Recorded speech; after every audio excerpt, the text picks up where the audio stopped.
Hey everyone, my name is Joel Bronkowski. Today I will be sharing the State of E-commerce in Africa report, early preview of something we've been working on for a while now. Yeah, e-commerce has been a big part of my life. I've been a merchant, I've worked at e-commerce platforms, and the last 2 years I've been at Paystack, focused for the first time in my career exclusively on Africa, and it's been a front row seat to the growth in the e-commerce space, which is really exciting. And yeah, we are part of the Stripe family as of last year.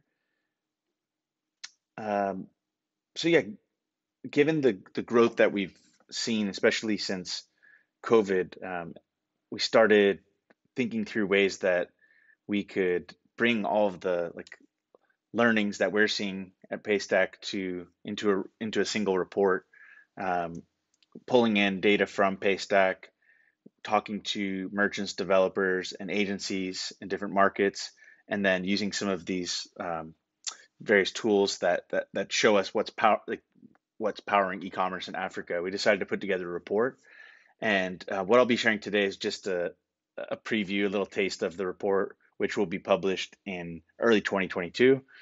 So make sure you sign up over at paystack.com/SECA to be the first one to get the report. Yeah, but first off, we'll dig into Paystack data, and specifically, we're going to look at our storefronts, product links, payment pages, and plugins. And as we all know, like COVID has played a huge part in pushing people online. I've heard people say that e-commerce in Africa has been pushed forward 5 years, 10 years. Tough to say exactly, but a few stats that just highlight what we're seeing at Paystack. From March to April last year, we saw a 90% increase in the number of merchants who created products with payment pages. Um, we we as of July 2021 saw that 60% of all merchants using Paystack in July 2021 were e-commerce merchants, which is so like the whole makeup of Paystack's merchant base is shifted much more towards e-com than ever was before. And the number of e-commerce merchants collecting payments via Paystack has grown faster than any other business category. So we've seen a major shift on our side. A few just interesting trends that I'll highlight. There's more businesses geared towards women, and they're gaining momentum. So 40% of our top 100 storefronts in the first half of this year were focused on women.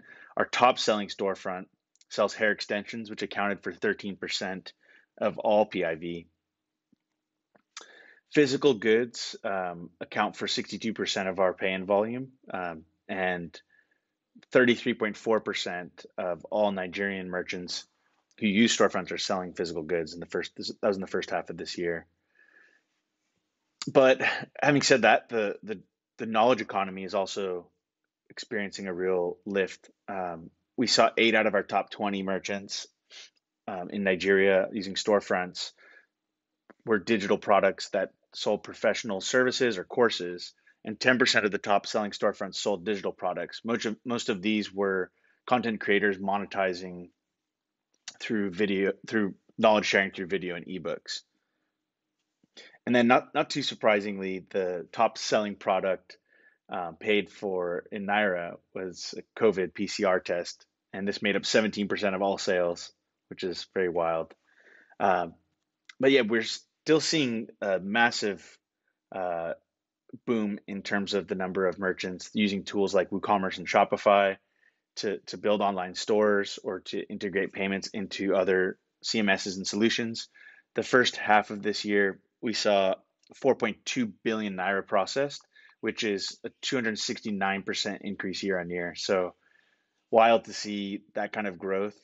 Africa for the last few years has grown, but this is certainly like a whole nother level. So diving into the interviews we've done 30 plus interviews with different experts across 6 different markets. We're just going to pull on a few different themes that emerged as we spoke to these experts. The first one is that marketplaces are a precursor to the success of e-commerce. And I think Marshall from Coin Africa, a developer in Cote d'Ivoire, summarized it well by saying that the e-commerce market in Cote d'Ivoire is more open in part because we are more connected to the online space than before, but also because of the presence of marketplace platforms like Jumia. For consumers, having the experience of finding what they need in a marketplace and getting it in a safe environment is definitely plays a big role in propelling all of e-commerce forward. And the number of merchants selling on marketplaces has really boomed in the last few years. Take a Lot in 2019 had over 2,600 vendors. Afrique in Cote d'Ivoire has over 7,000 fashion merchants, and 10,000 plus vendors are selling on Jumia in Nigeria. Um, the current phase of e-commerce in Africa is really driven by social media, and I think this doesn't always emerge in stats, but there's seems to be this massive undercurrent of people that even sell exclusively on social media. Oluremi from Natural Girl Wigs in a merchant in Nigeria said that people have realized that there are different ways to do e-commerce. Some years ago, if you asked about e-commerce in Nigeria, you would only hear about Jumia, Konga, and Amazon. Now, several niche brands and even traditional businesses have recognized the power of Instagram and having their own online stores. And another trend we heard was that in Ghana, mobile money is a game changer. Um, Adem from Store Foundry, developer in Ghana, mentioned that e-commerce in Ghana today happens primarily on social media. People have figured out that with WhatsApp, mobile money, and a dispatch rider, they can run their entire operation without paying heavy overheads. And mobile money there was the game changer. Ghana is recognized by the World Bank as the fastest growing mobile money market in Africa for the last 5 years. And data shared by the Bank of Ghana also reveals that the total value of mobile money transactions per month in the country rose from 5 billion in February to 11.5 billion in February 2021. That's insane. um, but there's still a need for tools that help social commerce, and there's some local tools that I know startups that have been built in the space. Um, yeah, I think Jan from Yux Design, an agency in Cote d'Ivoire, summarized it well in saying that most of the transactions happen on Facebook, WhatsApp, and Instagram, and not on e-commerce platforms. So why not build tools that make it easier for all the merchants to sell there without the trouble of building their own websites? But to, I guess, go against that in some way, there is a boost in the overall availability of digital tools. Um, Leonie Badger from Studio Badge, a merchant in Ghana, said, "When I started my business, it wasn't easy finding software tools for my own online store. A major challenge was finding a CMS platform that worked in Ghana. If you weren't building a website from scratch, Shopify or Squarespace wasn't an option. However, that's no longer a problem." So a lot of CMSs and platforms have come a long way to support new markets.